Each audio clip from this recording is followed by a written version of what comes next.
नमस्कार, आप देख रहे हैं टीवी 9 भारतवर्ष। मैं हूं आपके साथ प्रीति रघुनंदन। छत्तीसगढ़ के बीजापुर जंगल में गुफा है, उसके अंदर से सुनहरी चमक निकलती है। वहां के लोगों का कहना है कि वो चमक कर्ण के कवच कुंडल की है। जी हां, सही सुना आपने, कर्ण का कवच कुंडल। महाभारत के मुताबिक जिसे इंद्र देवता ने छल करके दान में ले लिया था।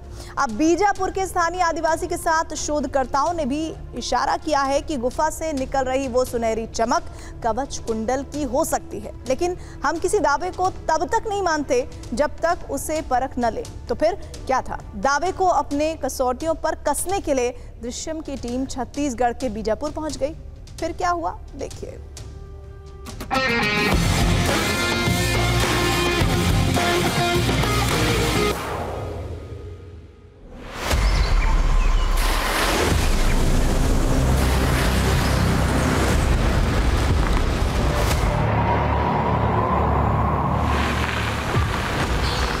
कच्चे रास्तों से होकर हम घने जंगल में घुसते जा रहे थे। हमेशा की तरह मंजिल थी एक दृश्यम, लेकिन इस बार सामना खतरों से नहीं, एक चक्रव्यूह से था।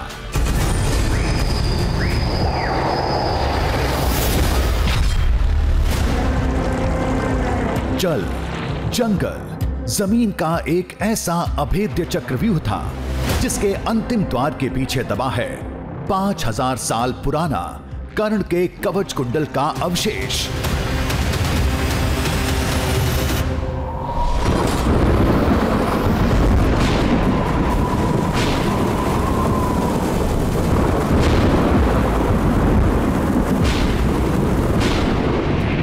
महाभारत का युद्ध चरम पर था।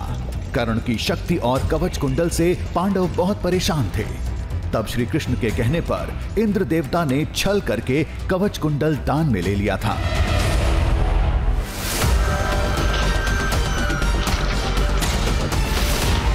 इसके बाद वो कवच कुंडल कहां चला गया? क्या वो इंद्र के साथ स्वर्ग चला गया? नहीं, बिल्कुल नहीं।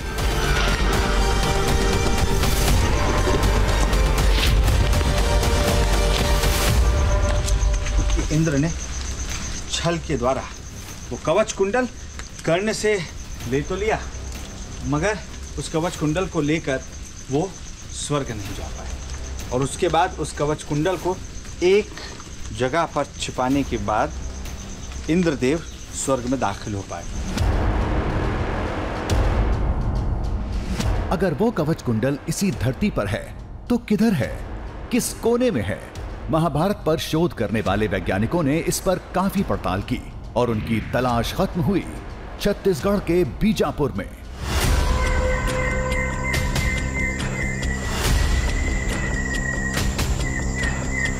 जहां बताया जाता है कि आपको पत्थरों से ढककर कवच कुंडल कहीं रखा मिलेगा। पत्थरों से ढककर यानी किसी गुफा के भीतर। हम उसी गुफा के सामने थे। कहते हैं इसकी अंतिम खोह में महारथी कर्ण के वो कवच कुंडल आज भी मौजूद हैं।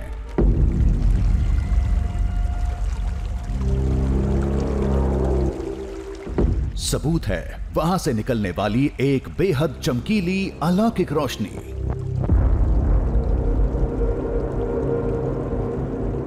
ये गुफा हमें देखने को मिल रही है। ये गुफा बहुत सक्रिय है, लेकिन हाँ, इतना जरूर है कि इसमें कई ऐसी सुरंगें दिख रही हैं जिससे इसमें दाखिल हुआ जा सकता है।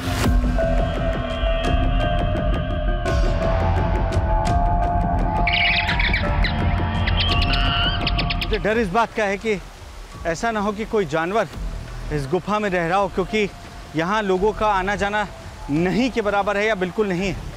ऐसे में ऐसे गुफाओं में जानवर अपना घर बसा लेते हैं। फिर भी मैं कोशिश करता हूँ कि मैं इसके करीब जा सकूं।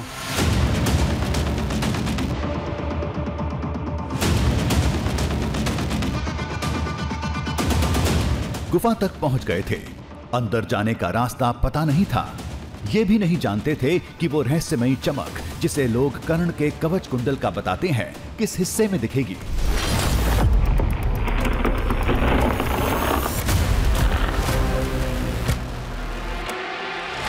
तमाम जोखिम के बीच हमें अंदर जाना था। फिलहाल तो चमक की तलाश हमें अंदर खींचे जा रही थी।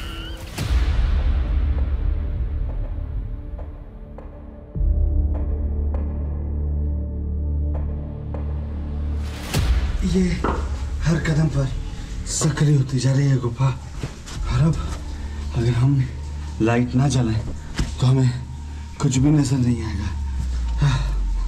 अब आप देखिए कि हम सीधा भी नहीं हो सकता, यहाँ आप तिरछे ही निकल सकते हैं। रुको रुको, मुझे निकलने दो, रुको, मैं फंस गया हूँ। इधर लैपटॉप पीछे।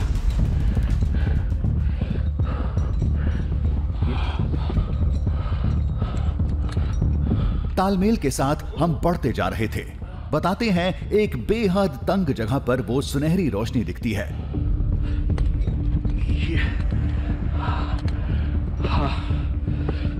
कदम दर कदम अंधकार बढ़ता जा रहा था।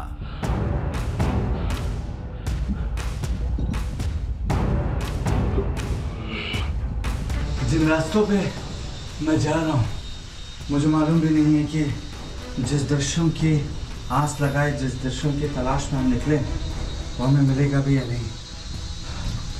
लेकिन इतना जरूर कह सकता हूँ कि ये बेहद खतरनाक है, जहाँ सांस लेना भी बहुत मुश्किल हो रहा है।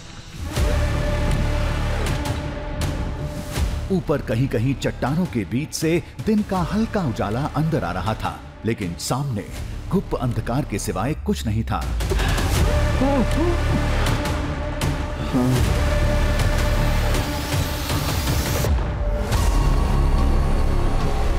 तभी दूर हमें एक सुनहरी चमक दिखी।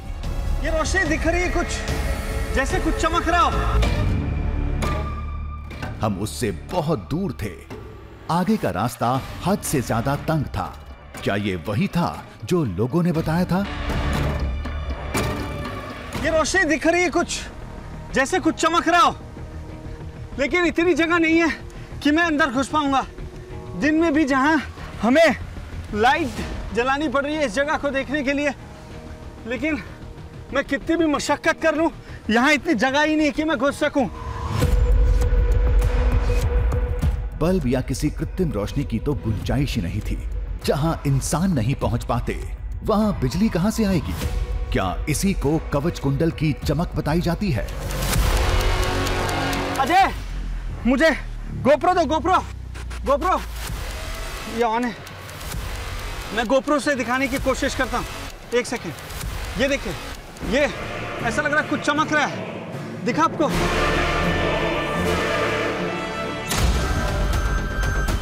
गोप्रो कैमरा भी वहां तक नहीं पहुंच पा रहा था, लेकिन रोशनी साफ दिख रही थी। सोने जैसी कोई रोशनी यहां देखने को मिल रही है, जैसा सोना चमकता है। क्या इसको ही लोग कवच और कुंडल से जोड़ते हैं? मुझे नहीं पता। रास्ते में एक पत्थर अड़ रहा था। किसी तरह वहां तक पहुंच जाते या गोप्रो उसके पार पहुंच जाता तो पता चल जाता कि यह रहस्यमय चमक किसकी है, लेकिन यह मुमकिन नहीं था।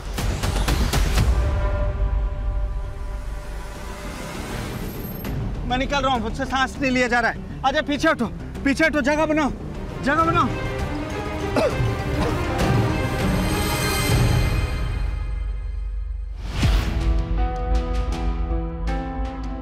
वो प्रकाश बिल्कुल वैसा ही था जैसा महाभारत और पुराणों में बताया गया है।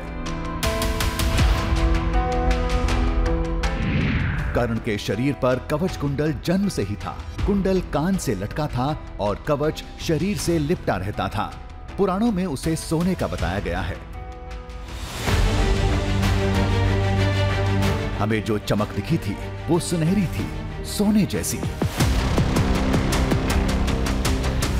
लेकिन हर चमकती चीज सोना नहीं होती। तो वो क्या था जो हमने देखा था? ये पता करने हम गुफा से थोड़ी दूर एक गांव में पहुंचे।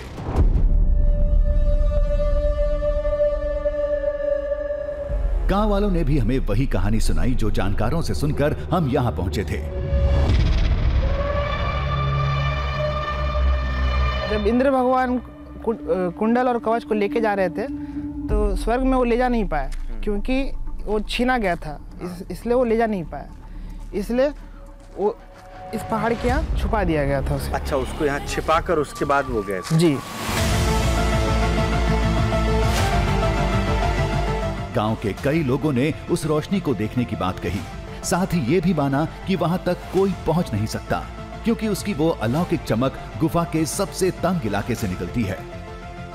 ऊपर में गुफा है, लेकिन अंदर से रोशनी आता है, लेकिन हम घुस तो नहीं पाते हैं, लेकिन वो कहाँ से आ रहा है ये हमको पता नहीं है। रोशनी तो आता है। अच्छा, यहाँ तो बल्ब वगैरह तो नहीं लगेगा गुफा के अंदर में, उतना बड़ा पहाड़ी है, लेकिन वहाँ से रोशनी। अच्छा, ये पता नहीं चल रहा कैसे आता है। जी, अगर आप भी जाएंगे तो आप अंदर नहीं जा पाएंगे।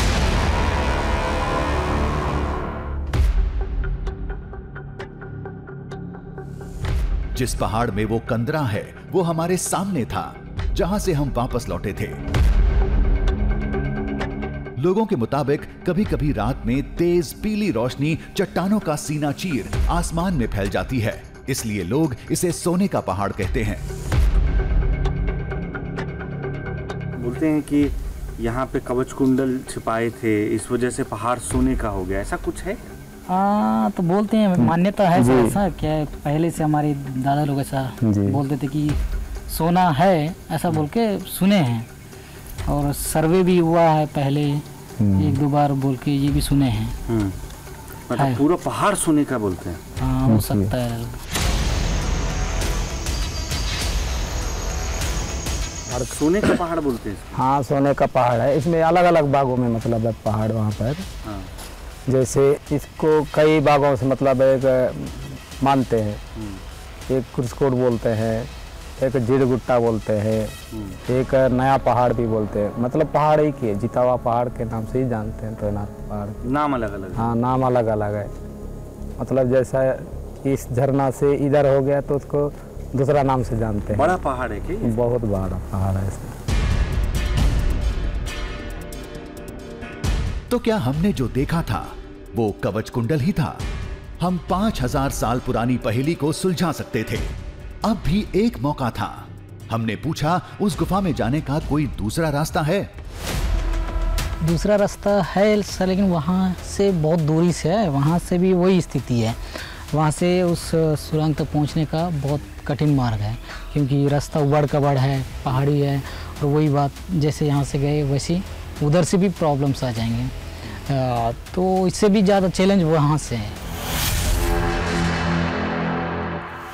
दरअसल लोग जिसे रास्ता बता रहे थे वो जंगल का अनदेखा और अनजाना हिस्सा था, जहां जाने से स्थानीय लोग भी कतराते हैं।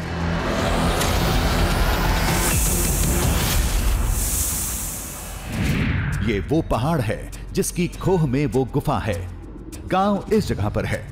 यहां से हमें पूरा जंगल घूमते हुए इस दिशा से पहाड़ के दूसरे छोर पर पहुंचना होगा। वो मार्ग बीजापुर जंगल के कोर एरिया से होकर गुजरता था।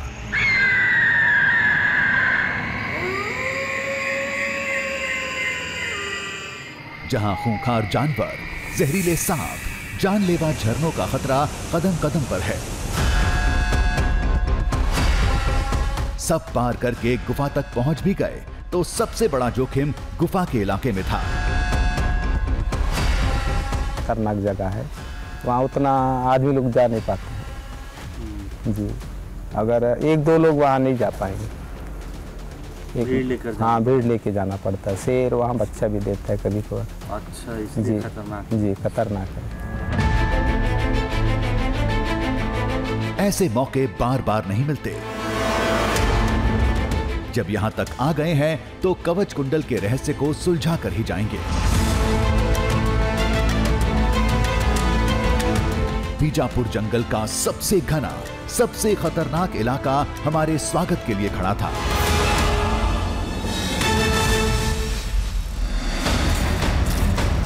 इस इलाके से बाहरी तो दूर की बात, स्थानीय लोग भी अनजान हैं। इधर शायद ही कोई आता है। ये देखिए, ये एक चिड़िया का घोंसला है। अब किस ऊंचाई पर है आप देख लीजिए। एक छोटा सा पौधा यहाँ पर है, उस पौधे की टहनियों पर न सिर्फ घोंसला बल्कि उसके अंदर 2 अंडे भी मौजूद हैं। अब ये दिखाने का मकसद सिर्फ ये है कि आप ये समझ सकें कि ये कितना अनछुआ इलाका है। यहाँ पर व्यक्तियों की चहलकदमी कितनी नहीं के बराबर है, क्योंकि तभी कोई भी पक्षी इस तरीके से इतने नीचे अपना घोंसला बनाता है जहां वो सुरक्षित महसूस कर रहा हो।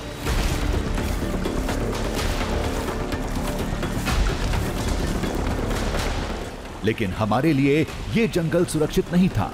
कोर एरिया में झरनों का जाल फैला था।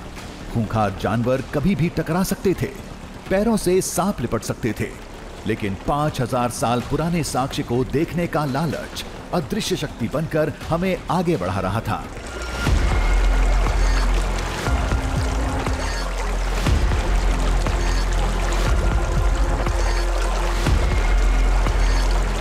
ये बेशक आपको पतली धार नजर आ रही है, लेकिन इसका बहाव बहुत तेज है और यही मुझे चेक करना है कि क्या मैं इस बहाव को आसानी से पार कर सकता हूँ। सबसे आसान तरीका ये पत्थर अगर रुक जा रहा है तो मुझे लग रहा है मुझे उस जगह से ही पार करना होगा।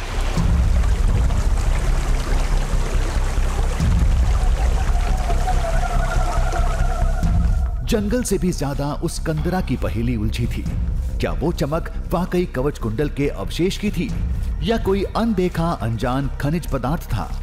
वैसे भी छत्तीसगढ़ के जंगल अपने प्राकृतिक संसाधनों के लिए पूरी दुनिया में मशहूर हैं। तभी एक खतरे की आहट मिली।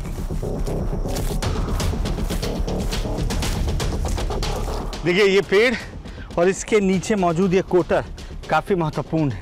वो क्यों, मैं आपको समझाता हूँ। जब आप इस कोटर में अंदर देखेंगे तो आपको मिलेगा कि यहाँ बहुत पानी है, इतना पानी कि ये किसी भी जानवर की प्यास बुझा सके। और शायद यही वजह है कि यहाँ पर आपको कई पंजों के निशान भी देखने को मिल रहे हैं, क्योंकि जो जंगली जानवर हैं वो अपनी प्यास बुझाने के लिए इस पेड़ के तने के पास आते हैं।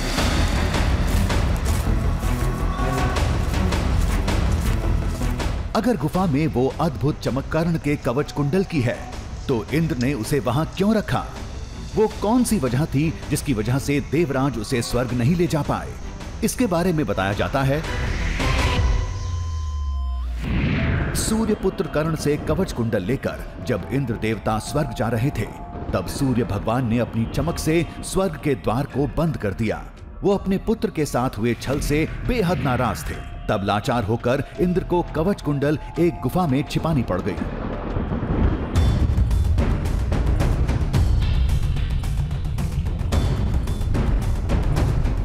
हमारी मंजिल वही कंदरा थी।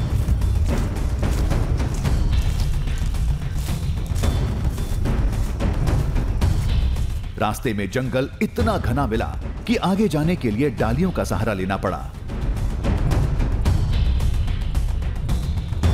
बस्तर की पहचान जल, जमीन और जंगल है, और हमारा जो अगला मुकाम है वहां तक पहुंचने के लिए इन्हीं तीनों से हमें दो चार होना पड़ रहा है। चाहे पानी हो, चाहे ये जंगल हो, या फिर ज़मीन पे भरी कठिनाइयाँ हो, उनसे दो चार होके ही आप उस जगह पर पहुंच सकते हैं जिसे लोग पूरा का पूरा सोने का पहाड़ बताते हैं, और उसके पीछे की वजह बताते हैं कर्ण का कवच कुंडल का वहाँ होना।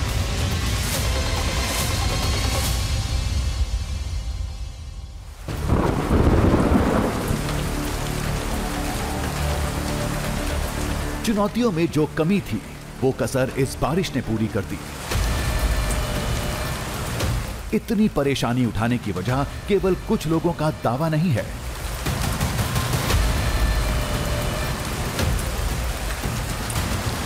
पुराणों का शोध बताता है इंद्र ने समुद्र किनारे किसी गुफा में कवच कुंडल छुपाया था। अब छत्तीसगढ़ में तो कोई समुद्र नहीं है, फिर हम यहां क्यों आए? इसका जवाब ध्यान से सुनिएगा। ये एक ऐसा तथ्य है जिसकी जानकारी आम लोगों को नहीं है।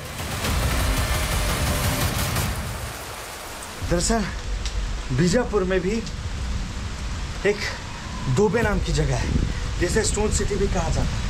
दरअसल वहाँ इतने पत्थर मिले हैं और ऐसे पत्थर मिले हैं जो इस ओर इशारा करते हैं कि ये इलाका कभी समुद्री इलाका रहा है।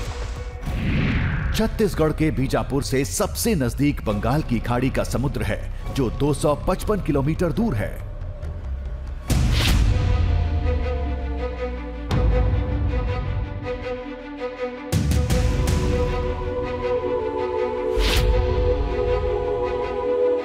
लेकिन ये जानकर आपको हैरानी होगी कि बीजापुर में दोबे नाम का एक इलाका है जिसे स्टोन सिटी भी कहा जाता है।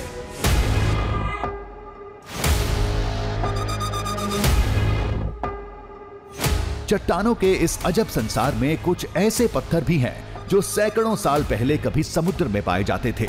यहां तक कि उन पर पानी के कटाव के निशान भी देखे जा सकते हैं। शायद जलवायु परिवर्तन या समुद्र के रास्ता बदलने की वजह से इस इलाके से समुद्र पूरी तरह गायब हो गया।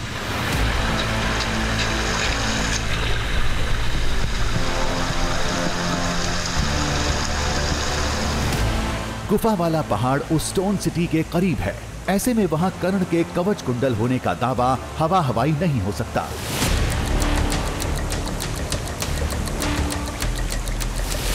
बारिश की लुकाछिपी के बीच हम मंजिल की तरफ बढ़ते जा रहे थे।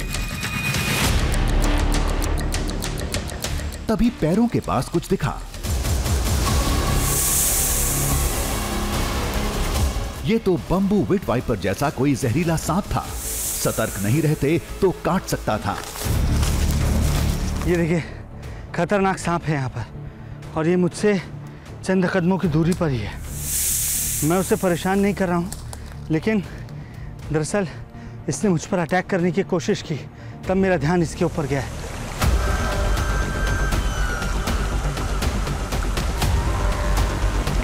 सांप से पीछा छुड़ाकर आगे बढ़े। तब हमने गौर किया, हम बहुत देर से पानी की धारा में चलते जा रहे हैं। लगता है ऊपर कोई बड़ा झरना है। हमारे लिए यह शुभ संकेत था।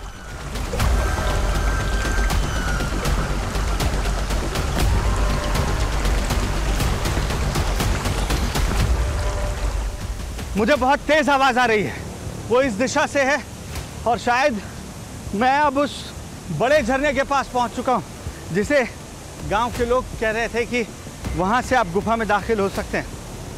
और उसकी आवाज़ इतनी तेज़ है कि वो यहाँ तक आसानी से सुनाई पड़ रही है। मुझे ऐसा लग रहा है कि ये पूरा रास्ता झरनों से भरा हुआ है। वाह, संभल कर आना।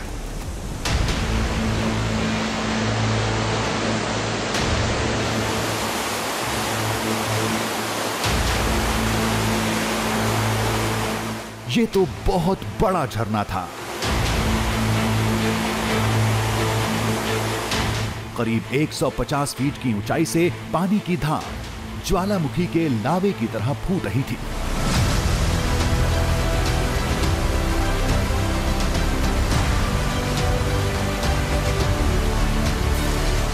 ये झरना ही हमारा रास्ता था। ये उसी पर्वत से बह रहा था जहां वो पौराणिक गुफा है।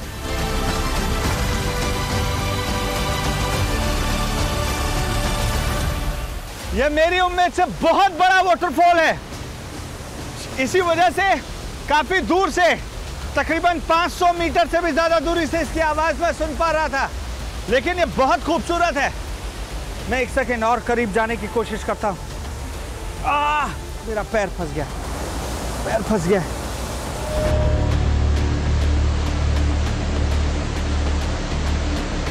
गुफा के अंदर जाने का जो दूसरा रास्ता हमने अपनाया था, उसकी ये सबसे बड़ी चुनौती थी। गांव वालों ने भी बताया था, पर्वत पर चढ़ाई करके कंदरा तक जाने के लिए इसे हर हाल में पार करना होगा। तेज प्रवाह के बीच इसकी चढ़ाई जानलेवा हो सकती थी, लेकिन हम करते भी क्या, आगे तो जाना ही था। अगर वो गुफा इस वाटरफॉल में ऊपर है, तो मुझे सबसे पहले ये अपने मन में मैप तैयार करना होगा कि मैं किस डायरेक्शन से आगे बढ़ूं।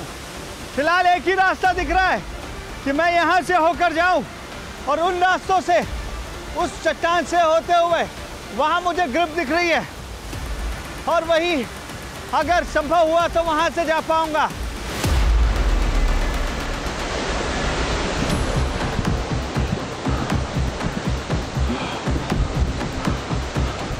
पहले इस झरने की दूसरी तरफ जाएंगे, फिर जलधारा के ठीक बगल से चढ़ाई करेंगे। एक एक कदम पर ग्रिप आपको बनानी पड़ रही है।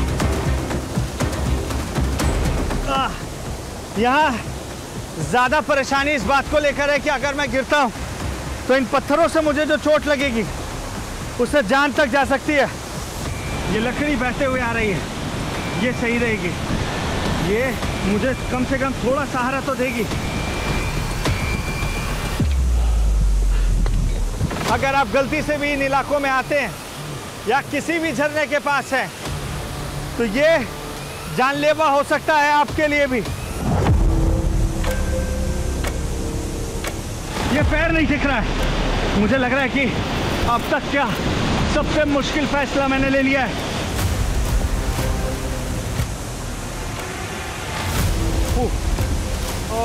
हमने एक एक करके झरना पार किया।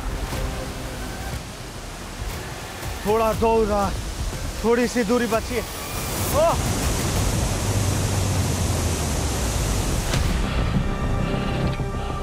फिर दूसरी तरफ से ऊपर चढ़ना शुरू किया।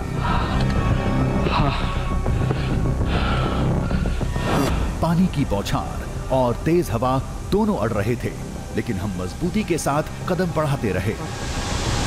पत्थर बहुत ज्यादा है, हाँ, इनको चढ़कर ऊपर जाना है।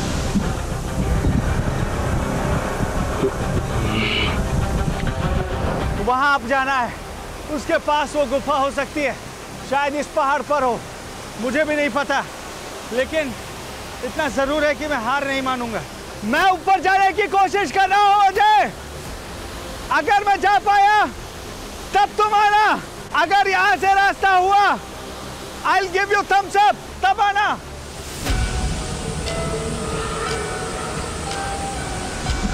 देखना फिसलन। हमने कई झरनों को नापा है, उनके मुकाबले ये छोटा था, लेकिन पानी की तेज रफ्तार पीछे ढकेल रही थी।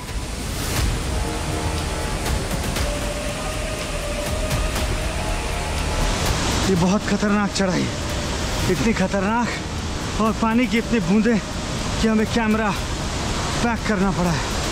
ओह! अगर कर्ण के कवच कुंडल तक पहुंचना है तो इसे पीछे छोड़ना ही होगा।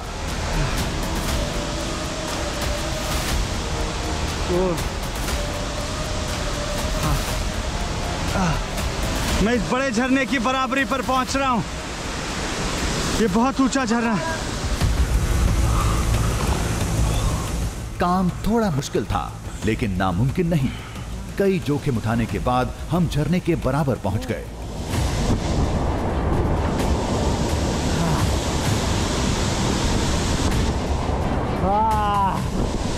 अब आप देखिए मैंने कितनी लंबी दूरी तय की है।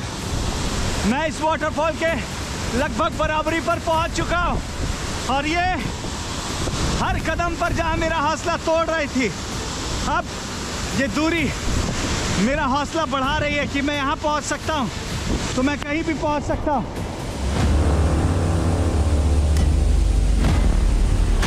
पर्वत पर पहुंचने के बाद अब उस गुफा को खोजना था, तभी हमारी मेहनत सफल होगी।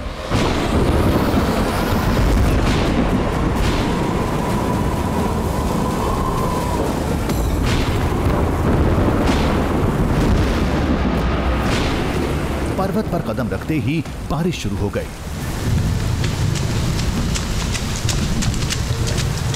जब ध्यान से देखा तो खुद को बड़े चट्टानों से घिरा पाया।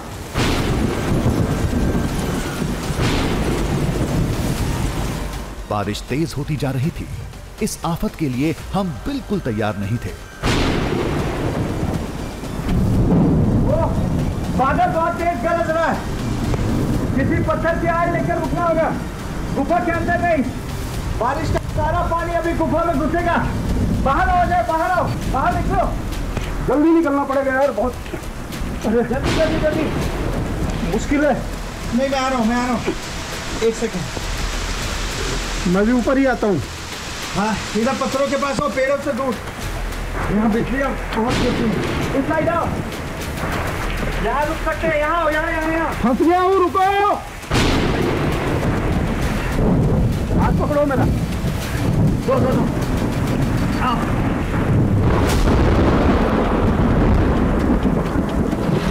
कुछ देर पहले बारिश का दूर दूर तक आसार नहीं था, लेकिन पर्वत के इस हिस्से में जहां गुफा का दूसरा प्रवेश द्वार है, यहां पहुंचते ही अचानक तेज बारिश शुरू हो गई। इस दृश्य में हम हर परेशानी से चार हो रहे हैं, चाहे वो रास्ता हो, चाहे वो पानी हो, चाहे प्रकृति से दो चार करना, हर एक बाधा ऐसा लग रहा है कि हमें रोकने की कोशिश कर रही है कि नहीं, हम आगे नहीं बढ़ सकते। लेकिन हम जो ठान कर आए हम वो खोज कर जरूर रहेंगे। चलते रहो।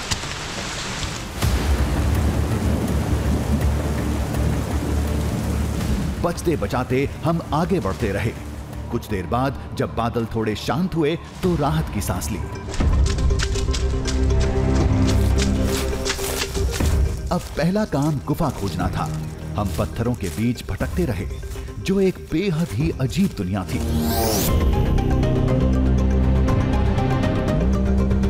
अब जिस हिस्से पर पहुंच चुका हूं मैं, वहां इस दृश्य को देखिए आप। इस दृश्य को देखने के बाद आपको ऐसा लगेगा कि जैसे ये किसी के घर का एंट्री गेट है, प्रवेश द्वार है, बिल्कुल पत्थरों से बना हुआ। पहली बार तो ऐसा लग रहा है कि पाषाण युग के किसी घर का ये अवशेष अभी भी बाकी है, जिसे प्रकृति ने बाकायदा सजा रखा है। मैं उम्मीद यही कर रहा हूँ कि मैं उस प्रवेश द्वार से अंदर जा चुका हूँ जहाँ हमारा दृश्य छिपा हुआ है।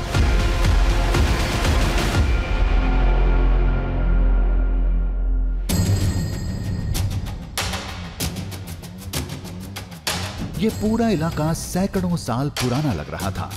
पुराणों पर शोध, दंत कथा, लोगों के दावे सभी यही इशारा करते हैं कि यहाँ एक गुफा है जिसकी गहराई में कर्ण के कवच कुंडल के अवशेष दबे हैं।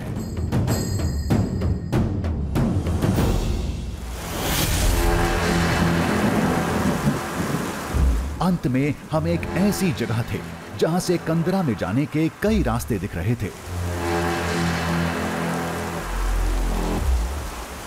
देखिए मेरे सामने कई दरवाजे इस गुफा के नजर आ रहे हैं। एक यहाँ है, एक इसके बाजू में, एक उधर है।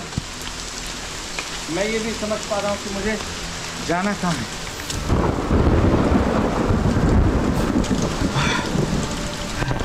यहाँ जंग बहुत ज्यादा है। ऊपर वाले का नाम लेकर गुफा में दाखिल हुए।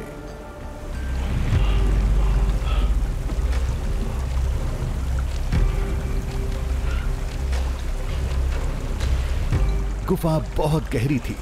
बड़े चट्टानों के बीच से आड़े तिरछे रास्ते निकल रहे थे।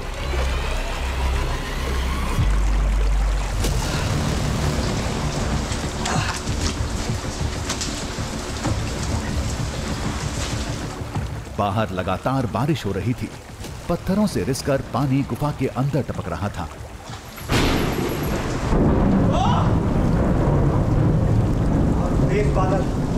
बहुत तेज बादल फट रहा है, और अगर इसी तरीके से बारिश होती रही तो हम कब पानी में डूब जाएं इस गुफा के अंदर हमें नहीं मालूम है।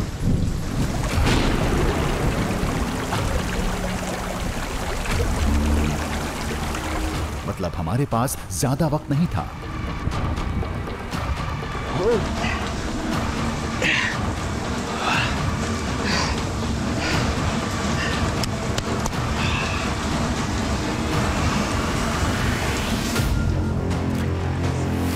तंग रास्ता, लगातार रिसता पानी, मन में अनजाने खतरे का खौफ, सबको नजरअंदाज करके हम गुफा में घुसते चले गए।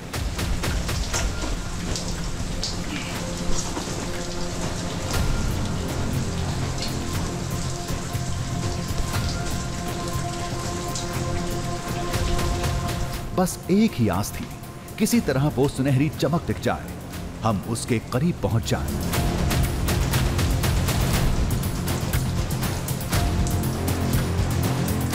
ये गुफा जितनी लंबी थी उतनी ही गहरी भी थी।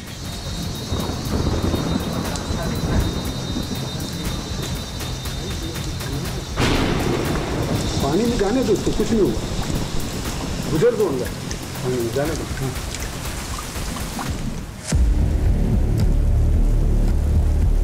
कुछ देर बाद रेंगने की नौबत आ गई। गोप्रो कैमरे के साथ हम डटे रहे, तभी हम जोर से चीखे।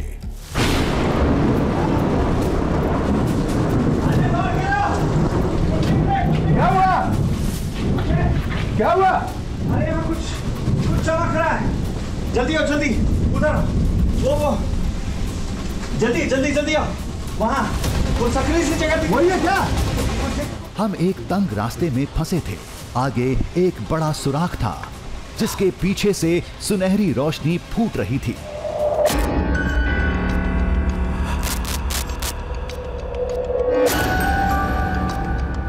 पीछे हटो, पीछे हटो, मेरे लिए जगह बनाओ। ये बिल्कुल वैसी ही थी जैसी पहले दिखी थी। कुछ है, कुछ चमक रहा है। ये ऐसा लग रहा है जैसे सोना चमक रहा हो।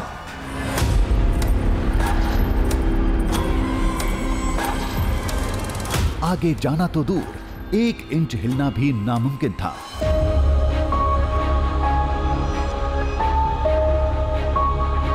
जिस गुफा में इंसान तो छोड़िए, सूर्य के प्रकाश का घुसना भी नामुमकिन है, वहां ये चमक कहां से आ रही है मुझे नहीं पता है। गोप्रो देना, गोप्रो डाल कर देखता हूं। बहुत मुश्किल से स्टिक के सहारे गोप्रो कैमरा अंदर डाला।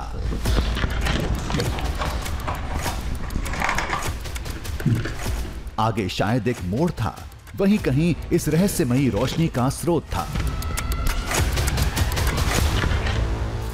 एक चमक देखने को मिल रही है, वो भी एक बंद हिस्से में, एकदम सकरे हिस्से में। पहले द्वार के मुकाबले हम रोशनी के ज्यादा करीब थे, लेकिन वहां तक पहुंचना एकदम असंभव था। मैं यहां रुक नहीं सकता, लेकिन मैं हाथ डालकर फिर भी हमने कोशिश जारी रखी। नहीं, मेरे हाथ कुछ नहीं लग रहा है। इधर गुफा में पानी भरता जा रहा था। हम काफी अंदर थे, ज्यादा देर तक रुकना मुनासिब नहीं था, लिहाजा जान बचाने के लिए बाहर निकलना पड़ा।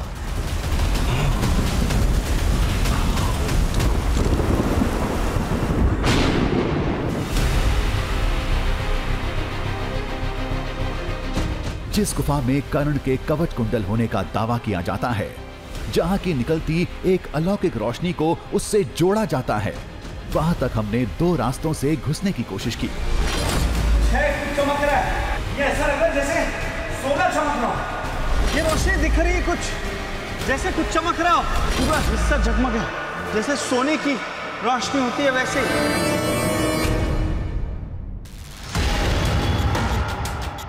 दोनों बार रोशनी दिखी भी, एक ही रंग, एक ही चमक और एक जैसी हरकत, लेकिन चमक का स्रोत बेहद तंग जगह पर था। वहां तक इंसान का पहुंचना मुश्किल था।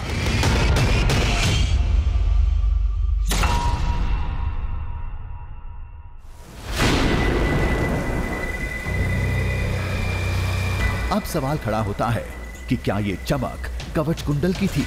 ऐसा कोई जरूरी नहीं है। हो सकता है ये कोई खास तरह का खनिज पदार्थ हो, जिसे माइनिंग साइंस में एडवेंटाइन कहा जाता है।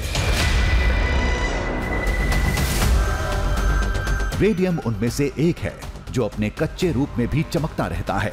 वैसे भी छत्तीसगढ़ अपने खनिज पदार्थों के लिए जाना जाता है,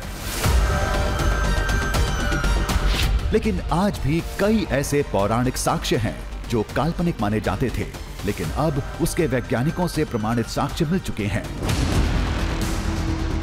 मसलन त्रेता युग का राम सेतु, द्वापर युग की द्वारका नगरी, गुजरात के कच्छ में 5 करोड़ साल पुराना 40 फीट से भी लंबे नाग का जीवाश्म, जिसे वासुकी नाग बताया जाता है।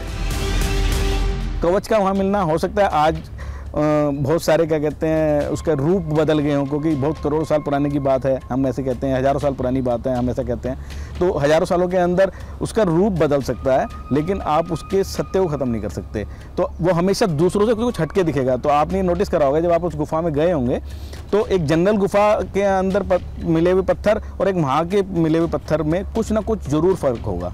उस फ़र्क को जानिए, उसके पीछे आप और रिसर्च करिए, तो आपको ये बात भी सत्य मानी जाएगी कि वहाँ पे वो वही कवच और कुंडल जो इंद्र जी ने छुपाए थे वो वही जगह है। और मैं इसके लिए पूरा सहमति जताता हूँ कि ये बिल्कुल सत्य की बात है।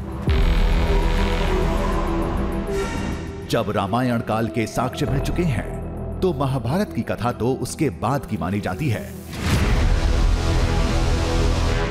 महाभारत से जुड़ी निशानियां आज भी उत्तर प्रदेश, दिल्ली, हरियाणा के इलाकों में पाई जाती हैं। जब सब कुछ यही मौजूद है तो कर्ण का कवच कुंडल भी यहीं कहीं होगा। बस जरूरत है एक बड़े अभियान की जो इस रहस्यमयी चमक की सच्चाई दुनिया के सामने ला सके।